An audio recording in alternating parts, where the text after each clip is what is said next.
घने जंगल के बीचों बीच एक छोटा सा लकड़ी का घर था। इसी घर में दो बहनें रहती थीं। उनकी दुनिया बज़ाहिर छोटी थी, मगर जिम्मेदारियां बहुत बड़ी थीं।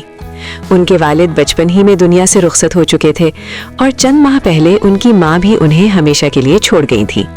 अब वो दोनों बहनें एक दूसरे का ही सहारा थीं। रोज सुबह वो जंगल में जाती, दरख्तों से लकड़ियां काटती और फिर करीब के गांव में जाकर उन्हें बेचती। यही उनकी कमाई का जरिया था और यही उनकी जिंदगी की वाहिद हकीकत। मेहनत सख्त थी, मगर वो सब्र से काम लेती, क्योंकि उनके पास और कोई रास्ता नहीं था। एक दिन लकड़ियां काटते हुए वो दरिया के किनारे जा पहुंची। वहां पानी के साथ बहती हुई एक पुरानी किताब उनकी नजर में आ गई। हैरत की बात ये थी कि पानी में होने के बावजूद किताब बिल्कुल खुश्क थी। उन्होंने किताब उठाई। उसके पहले सफ़े पर लिखा था, वक्त के बदले हर ख्वाहिश पूरी होगी। दोनों बहनें हैरान रह गईं। वो इस जुमले का मतलब पूरी तरह ना समझ सकीं, बस उन्हें इतना महसूस हुआ कि ये किताब हर ख्वाहिश पूरी कर सकती है। इस दिन दोनों बहनें हद से ज्यादा थकी हुई थीं। बाजुओं में दर्द था और कदम उठाना भी मुश्किल लग रहा था। कुछ देर की खामोशी के बाद एक बहन ने झिझकते हुए कहा, क्यों ना एक बार इस किताब को आजमा कर देखें, क्या पता ये वाकई हमारी ख्वाहिश पूरी कर दे। दूसरी बहन ने फौरन संजीदा लहजे में जवाब दिया, नहीं, हमें ऐसी बातों में नहीं पड़ना चाहिए। हमें अपने काम पर ध्यान देना चाहिए। जब तक लकड़ियां नहीं काटेंगे और बेचेंगे, चूल्हा कैसे जलेगा? तुम जानती हो, हमारे पास फजूल बातों का वक्त नहीं। पहली बहन चंद लम्हे खामोश रही, फिर धीरे से बोली, बस एक बार ही तो कह रही हूँ, अगर कुछ ना हुआ तो फौरन काम शुरू कर देंगे, इसमें हमारा क्या नुकसान है। दोनों बहनें कुछ देर खामोश बैठी रहीं। फिर एक बहन ने दूसरी की तरफ देखकर कहा, अगर वाकई ख्वाहिश करनी है तो समझदारी से करनी चाहिए, ऐसी ख्वाहिश जो हमारी मेहनत को कुछ आसान बना दे। दूसरी बहन ने सर हिलाते हुए कहा, हाँ बिल्कुल, हम रोज आधा दिन दरख्त काटने में लगा देती हैं और फिर भारी लकड़ियां उठाकर दूर दूर के गांव जाना भी बहुत मुश्किल होता है। पहली बहन ने अपने थके हुए हाथों को देखते हुए कहा, अगर हमें दरख्त काटने की मुशक्कत ना करनी पड़े और लकड़ियां पहले से कटी हुई मिल जाएं, तो हम ज्यादा गांव तक जा सकेंगे और कम वक्त में ज्यादा कमा लेंगे। दूसरी बहन ने कुछ लम्हे सोचा, फिर बोली, हाँ ये ख्वाहिश ठीक है, इससे वक्त भी बचेगा और जिस्मानी मेहनत भी कम हो जाएगी। दोनों बहनों ने एक दूसरे की तरफ देखा और इत्तेफाक से कहा, तो फिर हम यही ख्वाहिश करते हैं कि हमें कटी हुई लकड़ियां मिल जाएं। चंद ही लम्हों बाद उनके सामने लकड़ियों का एक बड़ा ढेर मौजूद था। वो दोनों हैरत से साकित रह गईं।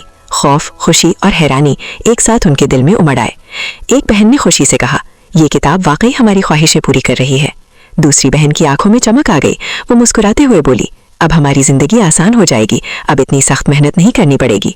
उन्होंने जादुई किताब को एहतियात से घर में रखा और कटी हुई लकड़ियां उठाकर गांव की तरफ रवाना हो गईं। आज दरख्त काटने की जरूरत नहीं पड़ी थी, इसीलिए उनके पास आम दिनों से कहीं ज्यादा वक्त था।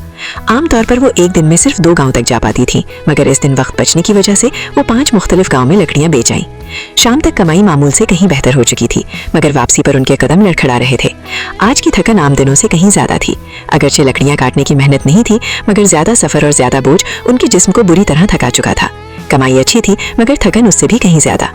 जब वो घर पहुंची तो सूरज डूब चुका था। इतनी थकन थी कि खाना पकाने का ख्याल भी मुश्किल लग रहा था। एक बहन बोली, काश बना बनाया खाना मिल जाए। दूसरी ने थकी आवाज में कहा, हाँ आज हिम्मत नहीं रही। अचानक कमरे में खुशबू फैल गई और उनके सामने गर्म खाना मौजूद हुआ। दोनों चौंक गई। अब उन्हें यकीन हो गया था कि किताब वाकई ख्वाहिशें पूरी करती है। कुछ दिन बाद एक बहन ने कहा, अगर हमारे पास गधा हो तो लकड़ियां ले जाना आसान हो जाए। अगले ही लम्हे घर के बाहर एक गधा खड़ा था। फिर उन्होंने ख्वाहिश की कि लकड़ियां खुद ही गधे पर रख दी जाए, और ऐसा ही होने लगा। अब मेहनत तकरीबन खत्म हो गई, जिंदगी आसान थी और वो सुस्त होती चली गई। खाना, सफाई, सब कुछ ख्वाहिश से होने लगा। जल्द ही उन्होंने काम करना छोड़ दिया और सिर्फ आराम, अच्छा खाना और जेवरात मांगने लगे। कुछ ही अरसे में वो अपनी उम्र से कहीं ज्यादा बूढ़ी नजर आने लगी। तब उन्हें एहसास हुआ कि हर ख्वाहिश के साथ उनकी उम्र बढ़ रही है, मगर लालच ना रुका। उन्होंने दौलत मांगी, फिर एक शानदार महल की ख्वाहिश की। महल तो बन गया, मगर वो दोनों फौरन बूढ़ी हो गईं। कमजोर जिस्म और आंसुओं के साथ उन्होंने किताब को देखा। हमने मेहनत छोड़ दी, इसी ने हमें तबाह किया। पछतावे के आलम में वो दरिया के किनारे पहुंची और किताब पानी में फेंक दी। किताब गिरते ही सब कुछ बदल गया। वो अपनी असल उम्र में वापस आ गईं, बिल्कुल पहले लम्हे की तरह। उन्होंने वादा किया, अब हम कभी मेहनत के बगैर जिंदगी नहीं गुजारेंगी। इसके बाद वो सादा मगर मेहनत भरी जिंदगी में लौट आईं। अब वो जान चुकी थी, आसानी की लालच महंगी होती है और मेहनत ही असल सुकून है। और अगर आपको ये कहानी पसंद आई हो तो वीडियो को लाइक करें, चैनल को सब्सक्राइब करें और कमेंट्स में हमें बताएं कि आपको ये कहानी कैसी लगी। आपके एक लाइक और सब्सक्राइब से हमें मजीद दिलचस्प और सबक आमोज कहानियां बनाने का हौसला मिलता है। जल्द ही हम एक नई कहानी के साथ वापस आएंगे, जहां आपको मजा, सबक और जादुई दुनिया का लुत्फ दोबारा मिलेगा।